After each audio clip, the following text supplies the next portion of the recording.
pregunta es ¿por qué se convirtió en una leyenda del deporte? ¿A qué se debe su conversión al Islam? ¿Cuál fue el motivo de la visita de Muhammad Ali acá a Venezuela? Bueno, aquí tenemos a Cándido Pérez, que es periodista, sabe mucho de este y otros temas relacionados con el deporte. Le dijimos, mira, vamos a decir que eres escritor, tiene 4 libros y va para el 5.º. Y me dice, no, chica, escritor fue Borges, escritor fue Vargas Llosa, yo no soy escritor, pero sí, sí lo es. Y sabe mucho de lo que va a hablar. Cándido, hay una serie de anécdotas de Cassius Clay o Muhammad Ali que mucha gente no conoce. Yo sé que tú tienes unas cuantas. Pero antes me gustaría que tú nos valoraras un poco ese personaje. Es decir, estamos acostumbrados a escuchar, es el más grande, es lo máximo, pero hay una cosa, realmente... una cosa que yo soy de la creencia que cada uno de nosotros es un alma en un cuerpo. Y Ali fue un alma en 2 personas, porque de Cassius Clay a Muhammad Ali hay una diferencia muy grande. Cuando él comenzó en el boxeo, comenzó porque le robaron una bicicleta, primero que todo. Tenía 12 años y le robaron una bicicleta y fue a reclamarle a un policía, y el policía era entrenador de medio tiempo, y le dijo, mira, ¿tú no quieres meterte conmigo al boxeo? Y ahí comenzó a entrenar el boxeo como un aficionado. Bueno, luego de llegar a ganar los guantes de oro en Estados Unidos, etcétera, etcétera, de clasificarse para los Juegos Olímpicos, Ali, que tenía mucho miedo de subir al avión para ir a Roma, fue a una tienda de venta de artículos, de desechos de guerra, y compró un paracaídas y se fue en el avión para Roma con el paracaídas puesto. Pero parece increíble, ¿no? Un tipo que pesaba tanto en un ring. Sí, bueno, pero en ese momento... y que le tuviera miedo a los aviones, increíble. Claro, pasa así. Bueno, y él fue el campeón semicompleto y le dio su medalla de oro y tal. Y él pensaba que esa medalla de oro le iba a poner en una situación de igualdad con el resto de la gente que vivía en su ciudad, en Jacksonville, en Louisville, perdón. Pero trató de entrar a un restaurante y le dijeron, mira, usted aquí no puede entrar porque es negro. Exacto. Y entonces él se sintió que aquel esfuerzo y aquella medalla que él había conquistado con mucho orgullo para Estados Unidos no tenía ningún valor, y se fue al puente del río Ohio y lo agotó.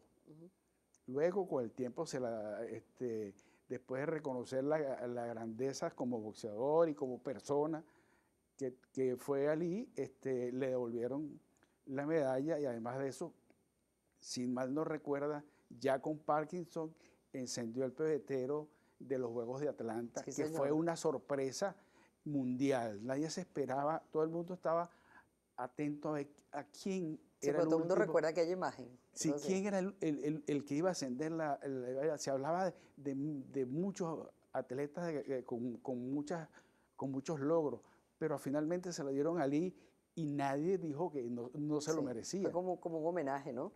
Muy merecido, por cierto. Claro, claro. Una persona nos preguntaba, no sé si recuerdas, ¿por qué él se convierte al Islam? Todo el mundo sabe que cambió de nombre y se puso un nombre de Islam. Sí, él se llama Muhammad Ali, y Elijat Muhammad, que era el líder de la nación del Islam, lo bautiza Muhammad Ali, que traduce así como el digno de elogio. Pero él tenía alguna conexión familiar o de qué tipo con el Islam. No, ninguna. Solamente que él sentía que esa nación del Islam, que iba a ser de negros, le iba a dar el trato que no le daban a los blancos. Porque a pesar de todas sus cualidades como boxeador, se mantenía la situación de discriminación racial, sobre todo ahí en Louisville, donde había prácticamente una división. La mitad de allá son los negritos, la mitad para acá son los blancos. Claro. O sea que ese asunto racial pesó mucho sobre él y lo tuvo hasta el final prácticamente. Sí, ¿no? Sí. Y, y además de eso, él tuvo un contacto con Malcolm X, que le ayudó mucho en determinado momento. Cuando él fue a pelear con Sonny Liston solía ponerse zapatos más grandes, una bata más grande sobre paño y se veía más grande y más espectacular y más atemorizante. Claro. Él Entonces, estuvo aquí en Venezuela, ¿no? Estuvo en Venezuela para el año 74 para ver la pelea que se efectuó en el Poliedro, que fue la inauguración del Poliedro, entre el campeón Foreman y Norton, Ken Norton. Que la pelea duró nada porque Ken Norton, cuando vio a aquel mastodonte, temblaba de miedo, estaba muy temeroso y bueno, y duró dos asaltos nada más. ¿Qué recuerdas tú de esa visita de Ali? Él fue al diario Meridiano. Y me acuerdo que en el diario Meridiano trabajaba una compañera muy recordada por mí, a Lady Cole. Y él cuando le presentaron a Lady, le gustó mucho el nombre. Y lo repetía, a Lady, a Lady. Y era un tipo muy jovial, muy dado a la conversación con cualquiera, hasta chistoso. Incluso ahí se ve... Bueno, su sentido del humor era proverbial. Proverbial, hizo un show con los Beatles y los noqueó a los 4 Beatles, se tiraron al piso y ese tipo de cosas. O sea, esa misma definición que él daba de sí mismo, yo soy el más grande, el más esto, el otro, pero el más lindo también. El más lindo, sí. Incluso hubo una pelea con un alemán donde él revolucionó. El alemán es más bonito que yo. Sí. Y también en medio de todo su negativa que estamos comentando Manuel Felipe y yo anteriormente, de ir a la guerra de Vietnam, que le trajo tantos problemas deportivos, políticos, de todo tipo, cuando él responde es una especie también de sorna cruel, ¿no? Como diciendo, a mí esa gente no me ha hecho nada, porque yo voy a ir a pelear para allá, ¿no? Es cierto. Lo que hubo fue que en primera instancia él no debía ir, él no lo aceptaron en el ejército.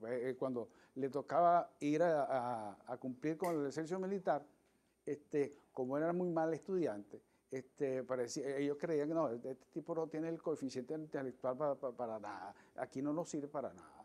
Pero como ampliaron o sea, que previamente servicio, a su negativa él lo habían rechazado. Él lo habían rechazado, pero como abrieron la cantidad de personal para el ejército, entonces él cayó en ese grupo. Y él realmente argumentaba que él, además de eso, su religión le prohibía matar gente. Y bueno, ese argumento fuera muy válido. Tuvo ese inconveniente que lo dejó sin su título que se había ganado en muy buena lid, pero dejó sentado también las bases sobre que la ley está hecha para cumplirse y que él no había faltado, él había hecho lo que su religión y su convicción le habían dicho. Exacto, ¿no? Y además se adelantó una cosa que hoy es muy discutida y está muy en vigencia, que es la objeción de conciencia para una cantidad de temas, ¿no? Bueno, muchísimas gracias, Cándido, por haber estado con nosotros. Un verdadero placer encontrarte de nuevo y a Manuel Felipe, que tenía muchos años que no le veía. ¿Sabes, Manuel Felipe? Cassius Clay era muy mal estudiante. Según las crónicas, sus notas eran muy bajas. Asunto que le dio oportunidad de mostrar su sentido del humor. Cuando alguien le recordó en público su pobre pasado académico, soltó: dije que era el más grande, pero no el más inteligente. Y es que siendo todavía un adolescente, Clay compensó con creces su falta de excelencia académica con la acumulación del premio Los Guantes de Oro de Kentucky, que ganó en 6 oportunidades. 3 veces campeón del mundo, solamente 5 derrotas con 56 victorias, creo que aproximadamente unos 37 knockouts. Derrotó, fue al Congo, donde noqueó a un George Foreman, que había estado aquí en el Poliedro de Caracas en 1974, de una manera clara, categórica, donde rompió todos los esquemas posibles desde el punto de vista de la fuerza contra la inteligencia. Ese fue Mohamed Ali. El político, lamentablemente, insisto, más utilizado que otra cosa. Él dejó la parte de sus palabras, de sus pensamientos, de su forma de ser.